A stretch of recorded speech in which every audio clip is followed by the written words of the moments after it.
Eu gosto de fazer assim um reconhecimento histórico de alguns momentos para observar alguns eventos que ocorreram no período inicial da história da igreja, especificamente um dos momentos mais pungentes da igreja primitiva, que aconteceu na Ásia Menor, em Esmirna, no ano 155 depois de Cristo.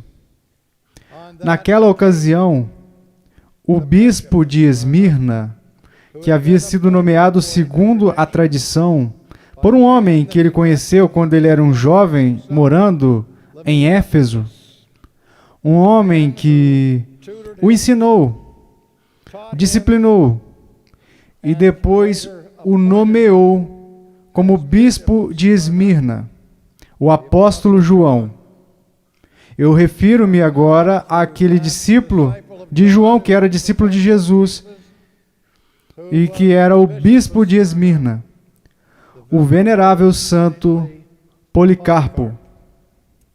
No ano de 155, durante o reinado do imperador romano Marco Aurélio, o bispo de Esmirna, Policarpo, foi preso em sua cidade natal e levado perante o procônsul Quadratus, representando o imperador.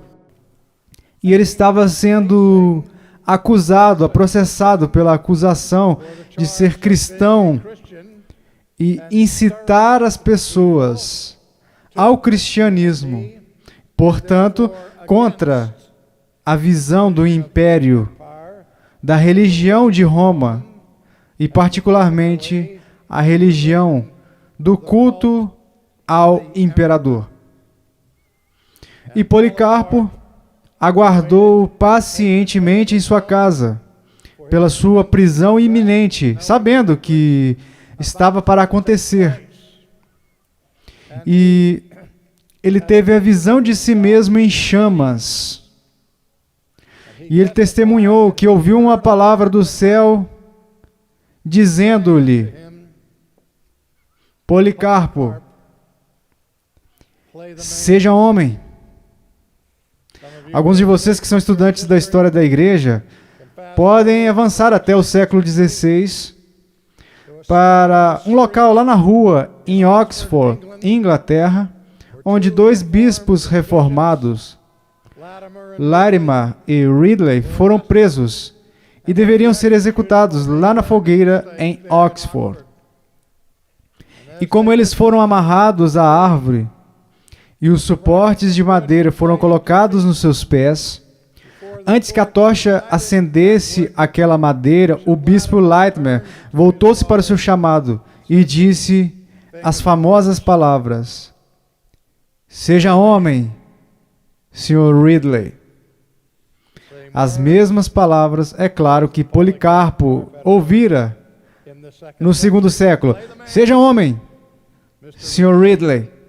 E pela graça de Deus, essa chama acenderá uma vela que trará luz para toda a Inglaterra, que nunca será extinta. E o que se seguiu imediatamente foi a queima da estaca, onde esses dois homens estavam.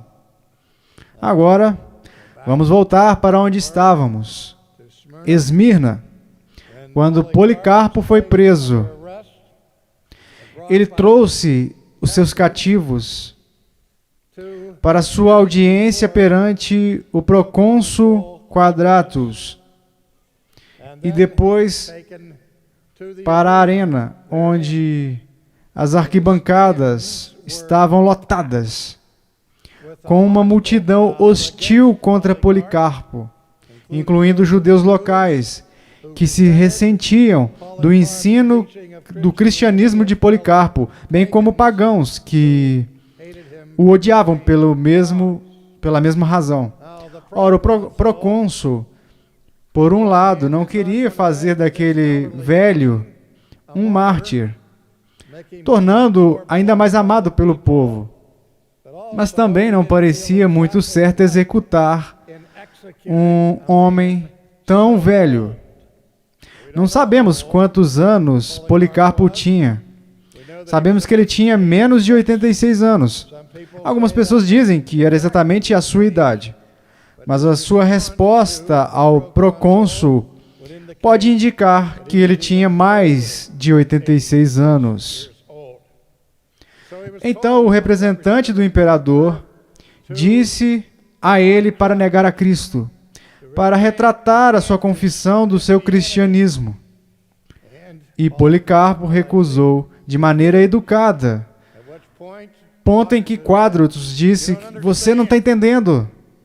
Eu tenho uma fera aqui querendo se alimentar de você, se você não mudar de opinião.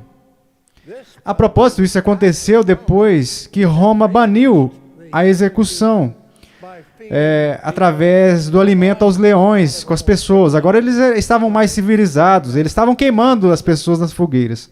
Mas de qualquer forma, eu sempre me perguntei se esses leões mantinham uma conversa entre si de natureza felina. Ouço o alfa dizendo aos outros: eu espero que esse cara se retrate, ou que o procônsul escolha outra maneira de execução. Vocês se lembram do nosso antepassado leão que teve que enfrentar um como este, lá antigamente, cujo nome era Daniel? Então eu tenho certeza que aquelas bestas que estavam enjauladas no momento não queriam ter que enfrentar Policarpo, porque nada seria mais formidável do que o homem daquela força de caráter e fé. Vocês podem imaginar um leão em uma toca repleta de Policarpos. O leão não teria a mínima chance.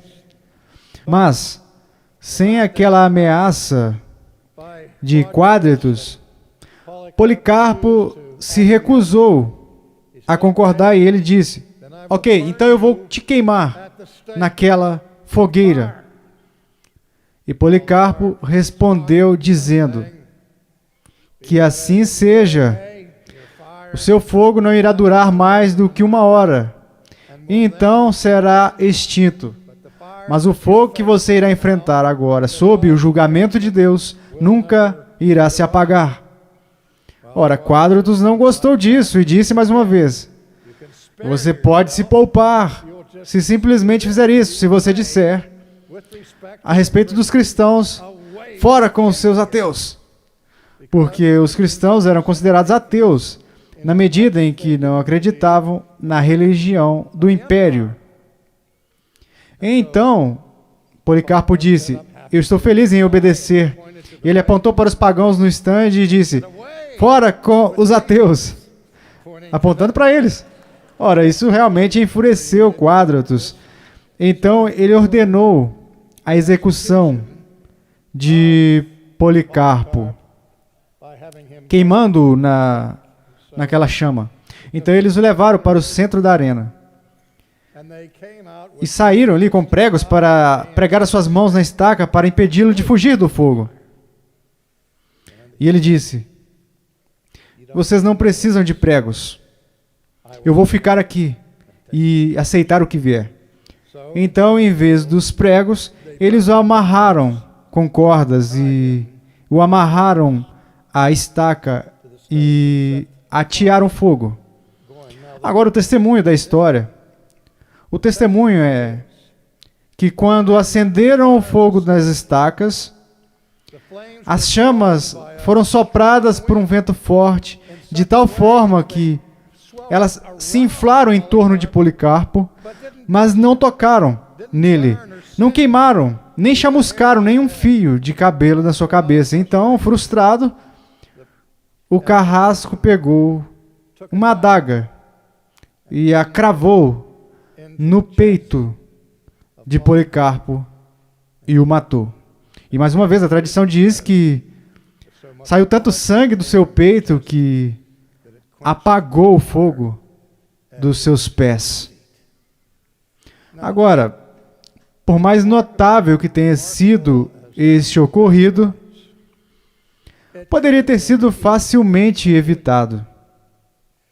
Quando Policarpo foi preso, quando ele estava sendo levado para a sua audiência perante Quadratus, foi-lhe dito, tudo que você tem que fazer para se livrar disso é dizer algumas palavras. E se você disser essas duas palavras, a sua vida, o seu ministério e tudo isso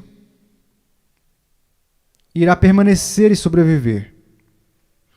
Eu me pergunto quantos de vocês sabem quais foram essas duas palavras que ele precisava dizer para salvar sua vida. Tudo o que ele tinha que dizer era Kaiser Curias. Kaiser Curias. César é o Senhor. Mas Policarpo preferiu morrer sufocado antes que os seus lábios pudessem pronunciar essas palavras. E quando ele se apresentou diante de Quadratus, e Quadratus pediu que ele negasse a Cristo, ele disse, veja, durante 86 anos, eu servi a Cristo. E durante todos esses 86 anos, ele nunca me abandonou. Portanto, como eu posso abandoná-lo para me salvar? Duas palavras. Kaiser Curias. César é o Senhor. E a sua vida seria poupada. Mas em vez disso, ele manteve o credo dos primeiros anos da cristandade, antes que o credo dos apóstolos fosse escrito. Antes que a confissão de Westminster, ou a confissão helvética, ou a confissão belga fossem escritas, ou qualquer outro credo fosse escrito antes de Nicéia. O credo mais antigo da cristandade é encontrado no Novo Testamento. E é um credo muito simples, que diz, Jesus ho Curios. Jesus é o Senhor. Dizer Kaiser Curias é repudiar o primeiro credo cristão. Jesus ho Kyrios. Jesus é o Senhor. Então, qual era a questão naquele dia, em 155 depois de Cristo? Era a questão de quem é o Senhor, quem é o Rei.